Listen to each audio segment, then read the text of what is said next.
Rousseff. É importante, senhora presidente, começar a nossa fala para falar sobre o impeachment de domingo, sobre isso, registrando isso, reforçando isso, porque o impeachment está sendo acusado conjunturalmente, atualmente, e já explico por que atualmente, pelo PT e seus aliados como algo que fosse muito parecido com um golpe de Estado, e alguns chamam até de golpe parlamentar, como se fosse apenas um desejo da Câmara dos Deputados ou futuramente do Senado Federal tirar a presidente da República por uma questão de descontentamento com a relação que o parlamento tem com a presidente ou até mesmo do rumo do seu governo. Quando, na verdade, ao falar isso, se esquecem que há milhões e milhões de brasileiros que desde o impeachment do ex-presidente Collor de Mello, em 1992, não vemos nas ruas deste país um objetivo em comum, que é tirar a presidente da República. Na verdade, também, senhora presidente, quero registrar que as ruas vieram à tona não inicialmente apenas para tirar a presidente, mas para pedir que a presidente desse um rumo para o Brasil. Porque esta é a verdade. E eu concordo aqui com os defensores da presidente Dilma. Sim, é verdade que também é um julgamento político. Não fosse assim, o Constituinte não teria delegado ao Parlamento a missão de julgar uma presidente da República sobre crimes de responsabilidade. Quisesse os Constituintes apenas um julgamento técnico-jurídico, teriam delegado ao Supremo Tribunal Federal, que, aliás, é a instituição máxima do Poder Judiciário desse país. Portanto, as ruas inicialmente pediram rumo para o Brasil. Queriam as ruas uma política que tirasse o Brasil da crise econômica sem precedentes que vive.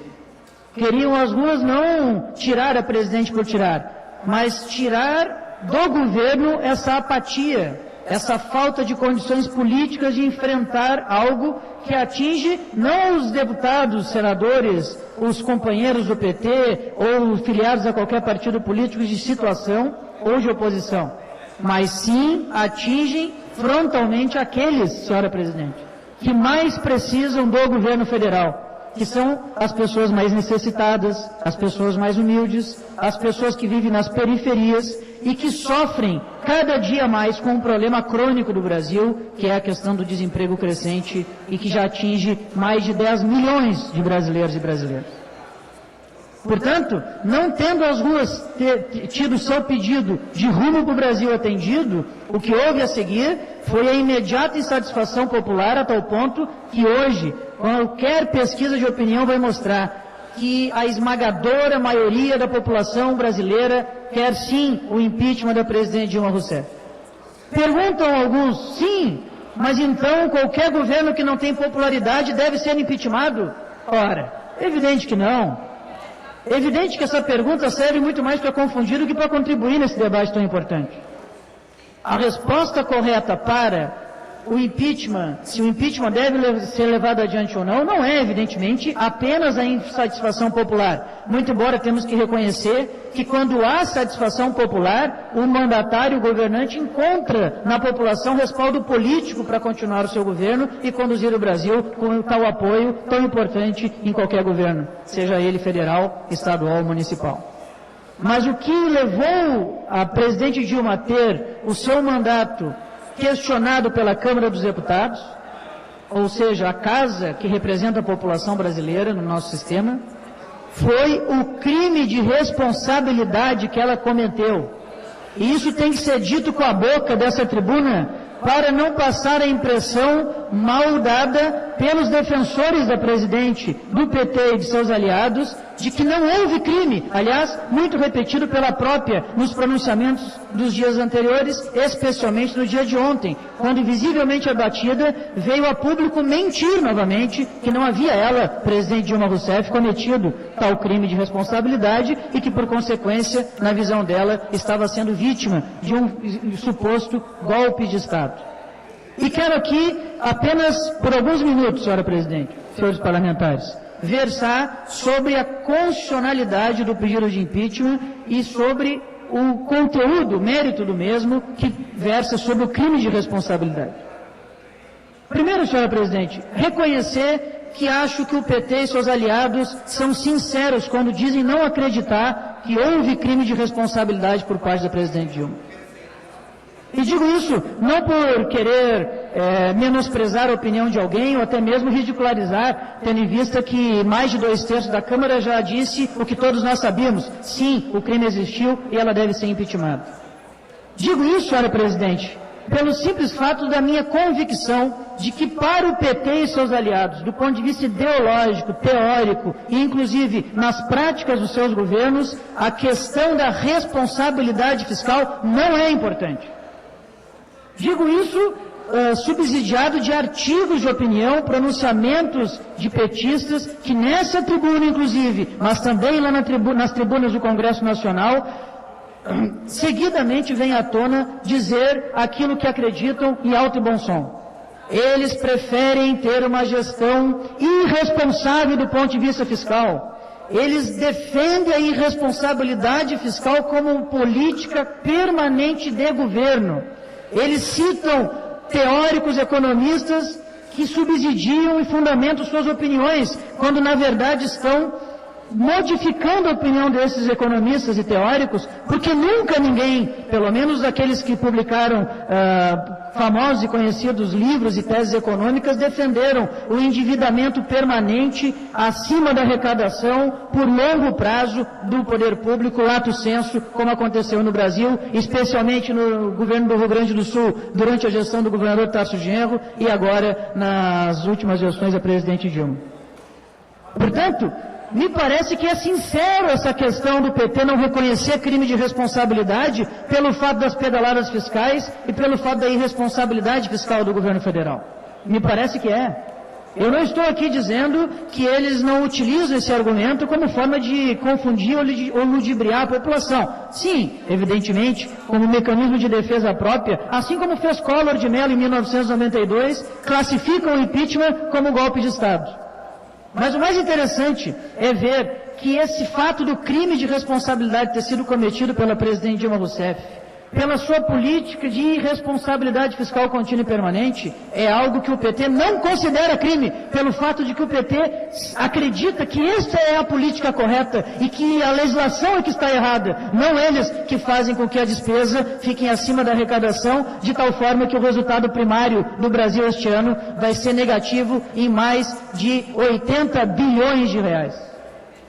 Senhora presidente, trago aqui, apenas para ilustrar, um gráfico com dados do Banco Central do Brasil,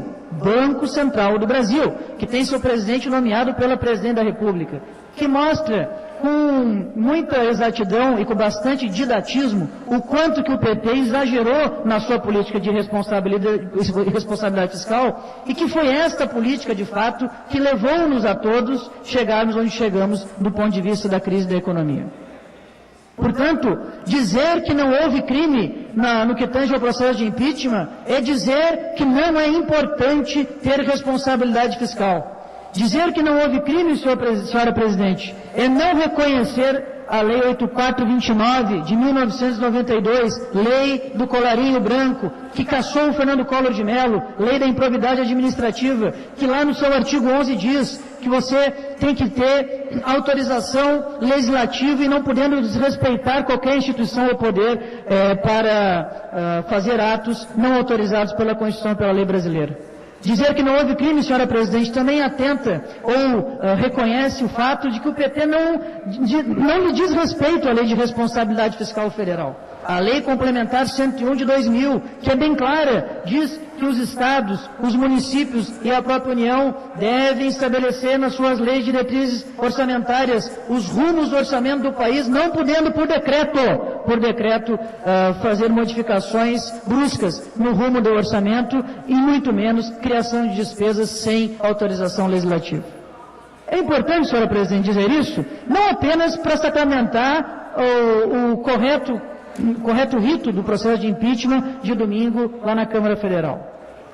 É importante dizer isso, senhora presidente, não apenas para reforçar o argumento jurídico feito por 3 grandes juristas brasileiros, um inclusive fundador do Partido dos Trabalhadores, o Dr. Hélio Bicudo, mas também porque o PT já se utilizou desse mecanismo do impeachment por diversas vezes no país.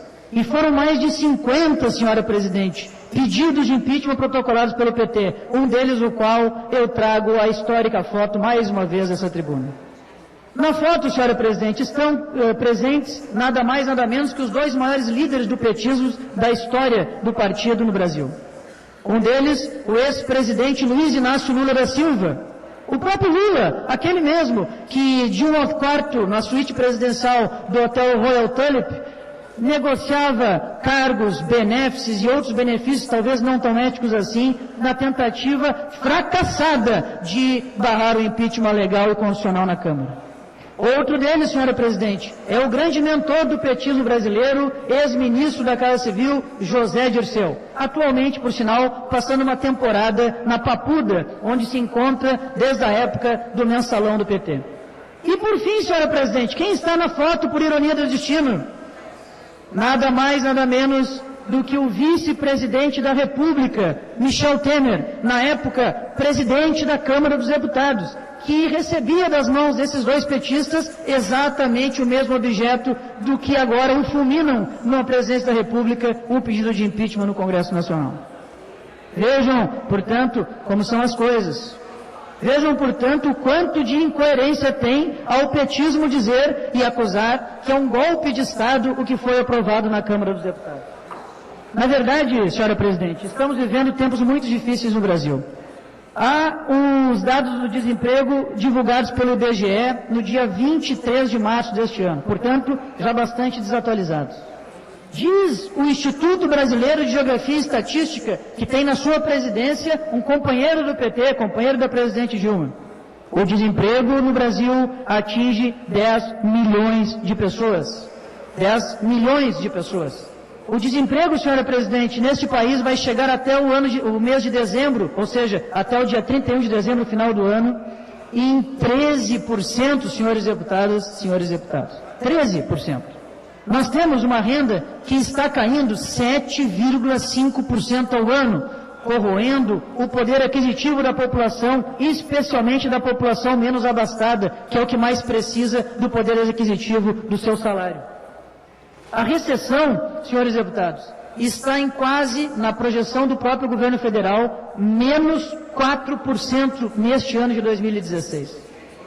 Menos 4%, senhora presidente, significa dizer que nós teremos um país que a sua economia vai fechar empresas e desativar vagas de emprego. Tamanha é a crise econômica que atinge o Brasil. Temos, como falei, um déficit primário que pode chegar até o final do ano em 100 milhões de reais negativo.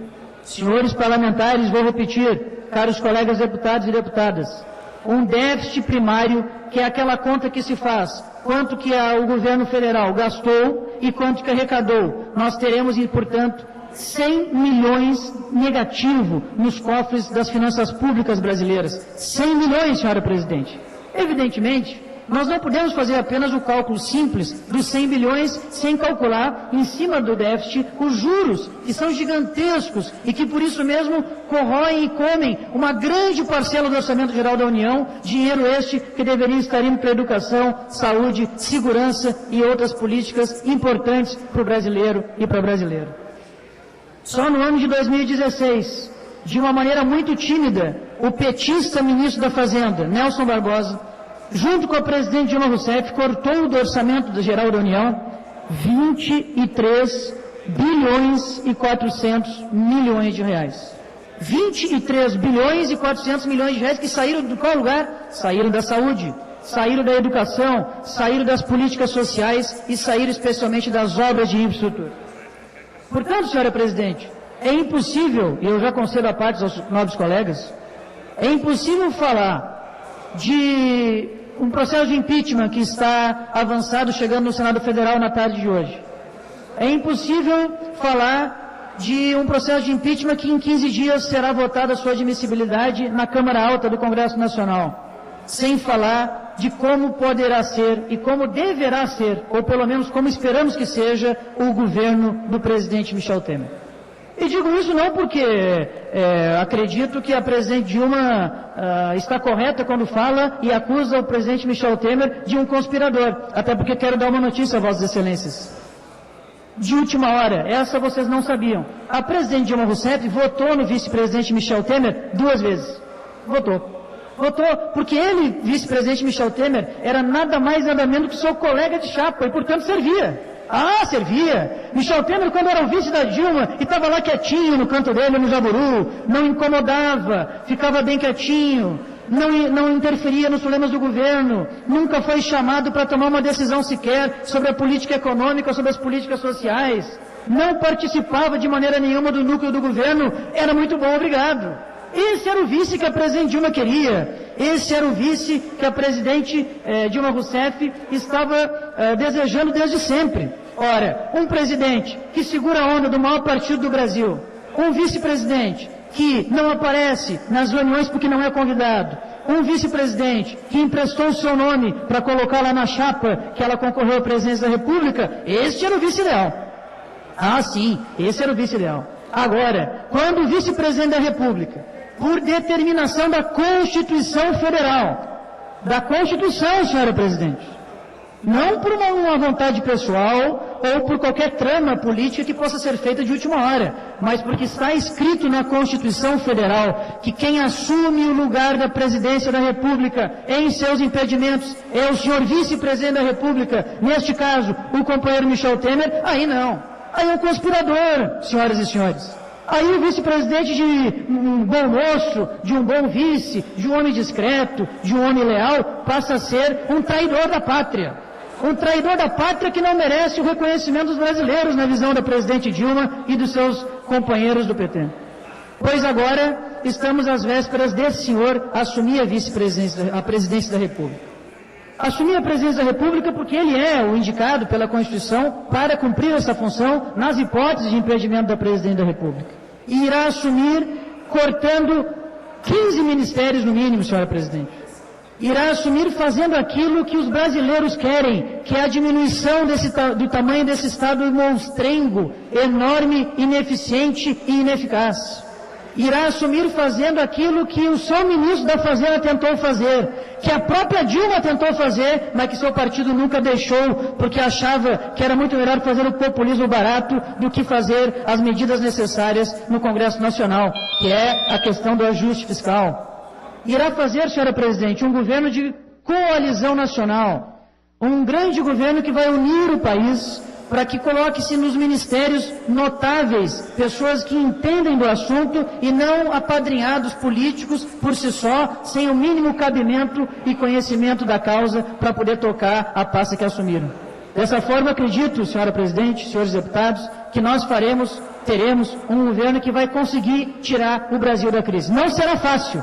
Não será fácil. E quero ver exatamente como que faremos até lá, porque certamente, como ocorreu no dia de ontem, o Banco Central já mostrou o quanto de má fé tem na sua presidência, tentando fazer com que o preço do dólar subisse em virtude de domingo. Senhora presidente, gostaria de continuar a discorrer no raciocínio, falando agora um pouco sobre algo que o presidente Edson Brum trouxe no seu aparte. O PT está tentando localizar algum culpado pelo fato deles estarem com o processo de impeachment encaminhado. É um negócio interessante isso, né? Porque eles procuram ensandecidamente alguém para colocar a culpa. Solicito, senhora presidente, Vossa Excelência possa me conceder um tempo de liderança. O que está acontecendo? Olha que interessante isso. Eles então colocaram a culpa no presidente da Câmara dos Deputados, Eduardo Cunha. Aqui eu quero um parênteses, se Vossas Excelências me permitem, para dizer que concordo integralmente com o PT e outros tantos políticos, e especialmente a população brasileira. Eduardo Cunha tem que ser cassado. Repito, está aqui falando o líder da bancada do PMDB, tenho certeza que em nome dos colegas deputados estaduais do Rio Grande do Sul. Eduardo Cunha tem que ser cassado. Assim como Dilma Rousseff, também tem que ser cassado. E explico por quê.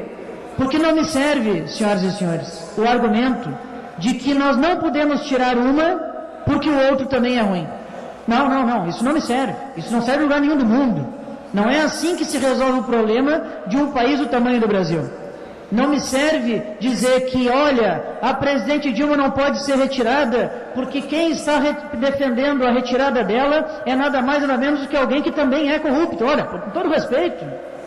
Não, a que ponto chegamos? Para só um pouquinho. Não pode ser assim em lugar nenhum do mundo, não aqui no Brasil, nem em qualquer outro lugar do mundo. Não se admite esse argumento.